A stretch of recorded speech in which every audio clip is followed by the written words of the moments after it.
July 2024, Turin, an historic day, a first ever black African win at the Tour de France, the world's biggest bike race.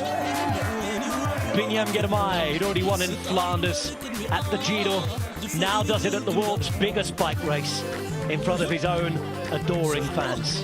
Eritrea, Africa have arrived on the biggest stage, and Bini has done it for them. What a victory. Such a natural racer, seeing his moment and grabbing it.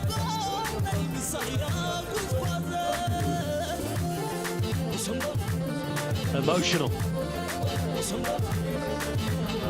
And he has done for them. نسامحي كبرتي زابط عويت جنتي بطلع بجخو كم صوت بلادي أفضراوي عالمي بني وربيو أبتني ستاح مرك المئة دفعي بالكنداء